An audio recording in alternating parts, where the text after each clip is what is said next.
When Anne woke up the next morning, she felt happy. She jumped out of bed and ran to the window. It was a beautiful morning. The sun shone and the sky was blue. Anne opened the window. Outside there was a fruit tree with beautiful flowers. Anne could see many other trees and flowers, and a small river, too. "This is a wonderful place," she thought. Then suddenly she remembered. She felt very sad again. "But I can't stay here," she thought. "They don't want me because I'm not a boy." Marilla came into the room. "Good morning, Anne," she said. "Breakfast is waiting.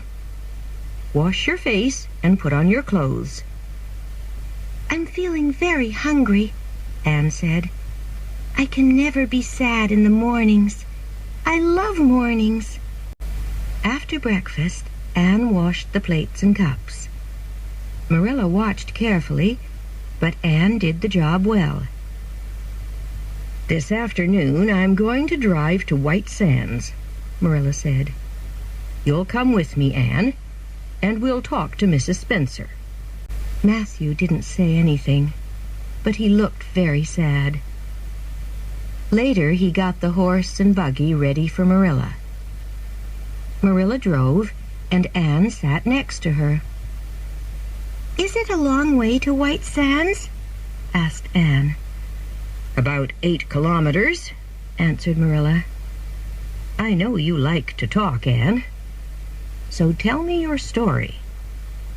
"It isn't very interesting," said Anne. "I was born in Bolingbroke in Nova Scotia, and I was 11 last March.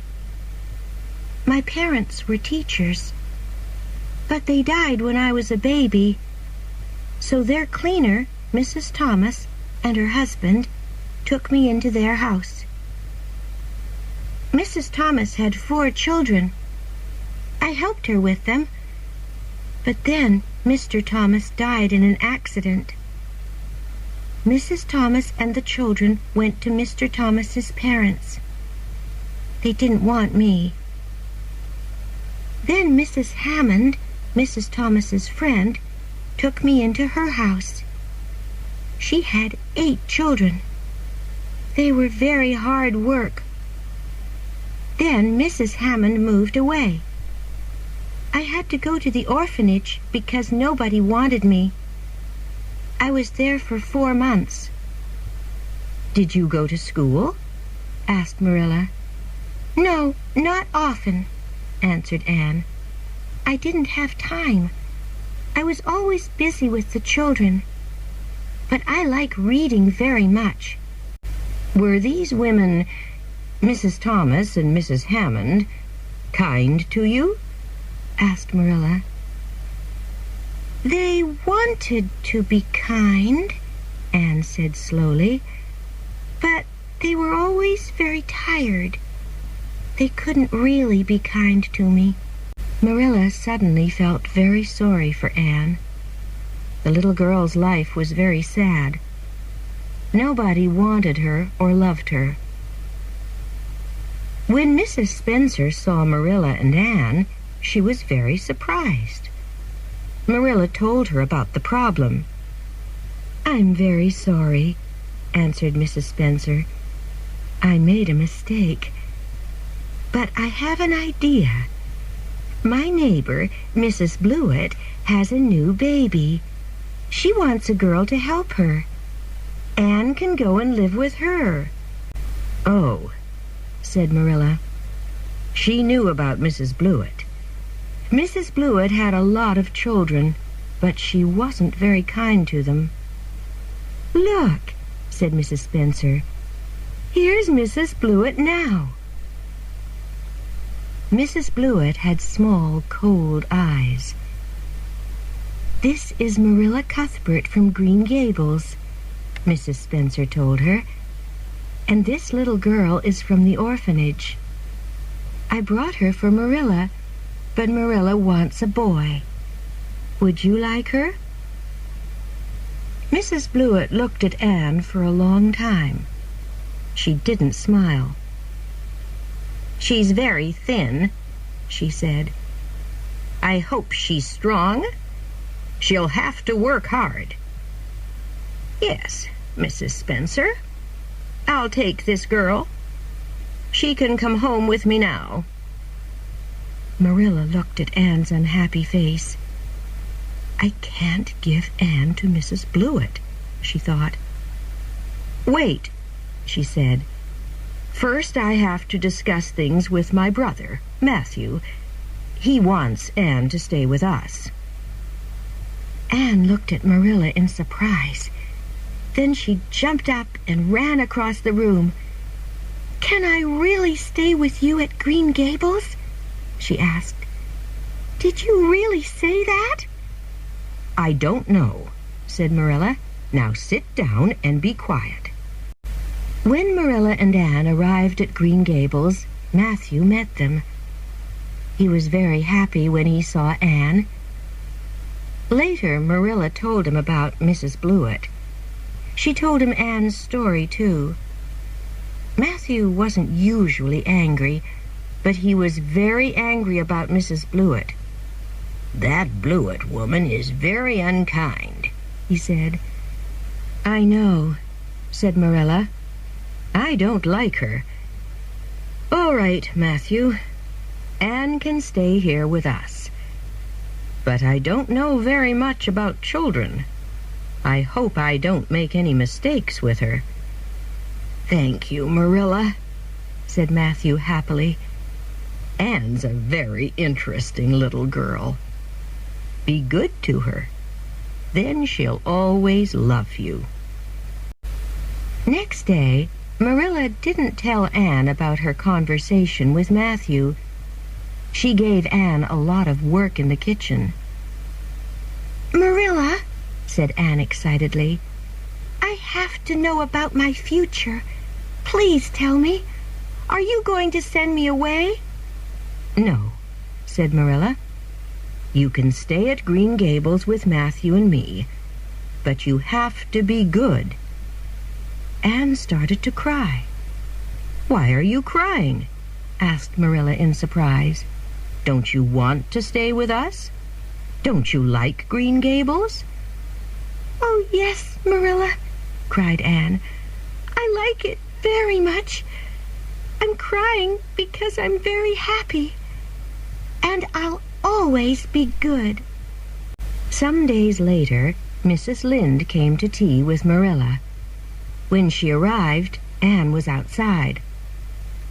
Marilla and Mrs. Lynde sat in the kitchen and talked. "I think you're making a mistake," said Mrs. Lynde. "You don't know anything about children." "No, but I can learn," said Marilla. Anne ran into the kitchen. She saw Mrs. Lynde and stopped. "The Cuthberts didn't take you for your pretty face," Mrs. Lynde said. "She's very thin, Marilla, and her hair is as red as carrots. Come here, child. I want to see you." Anne ran across the kitchen and stood in front of Mrs. Lynde. Her face was red and angry. "I hate you," she cried. "I hate you! I hate you!" "Anne," cried Marilla. "You're a very rude woman," Anne told Mrs. Lynde. "And you're fat." "Anne, go to your room," said Marilla. "Wait for me there." Anne started to cry. Then she ran upstairs. Mrs. Lynde got up from her chair. "I'm going home now, Marilla," she said. "That child is very wild. You'll have a lot of problems with her." "But you said unkind things about her," said Marilla. After Mrs. Lynde went home, Marilla went upstairs. Why did Anne say those things? She thought unhappily. Now Mrs. Lynde will tell everybody in Avonlea about her. "Stop crying and listen to me, Anne," she said. "You were very rude to Mrs. Lynde. She was a visitor in my home." "But she was very unkind," said Anne. "I want you to say sorry to Mrs. Lynde," said Marilla. "Never," said Anne. "I'm not sorry." Marilla remembered something. When she was a child, her aunts often talked about her. "Marilla isn't a very pretty little girl," they said. "Maybe Mrs. Lynde was unkind," said Marilla quietly, "but you have to say sorry. Stay here in your room." Next morning, Anne didn't come down to breakfast. Marilla told Matthew the story. "She was very rude," she said. "But Marilla," said Matthew, "Mrs. Lynde doesn't think before she speaks. Please don't be angry with Anne." Anne stayed in her room all day. Marilla took food upstairs, but Anne didn't eat very much. In the evening, Matthew went quietly up to Anne's room. Anne was on a chair by the window. She looked very small and unhappy. Matthew felt very sorry for her. He closed the door. "Please go and say sorry to Mrs. Lynde, Anne," he said. "All right, Matthew," said Anne. "I wasn't sorry yesterday, but I'm sorry now. I'll do it because you asked me." "Good," said Matthew happily. "It's very quiet downstairs without you, Anne." He went quietly out of the room. Later, Marilla and Anne walked to Mrs. Lynde's house. "I'm very, very sorry, Mrs. Lynde," said Anne. "I was very rude to you. You were right about my red hair, and I am thin and ugly." Mrs. Lynde smiled. "I was rude to you, too," she said. "You do have red hair, but maybe it will change color when you're older." "That's very kind of you, Mrs. Lynde," said Anne. "Now I can hope for prettier hair. Please, can I go outside and play?" "Yes, of course," said Mrs. Lynde. "Find some flowers." Anne went out and closed the door behind her. Anne is really sorry, thought Marilla. But she's funny, too. "She's a strange little girl," said Mrs. Lynde to Marilla. "But she isn't a bad child. I like her." On the way home, Anne suddenly put her small hand into Marilla's hand. "I love Green Gables, Marilla," she said. "It's my home now."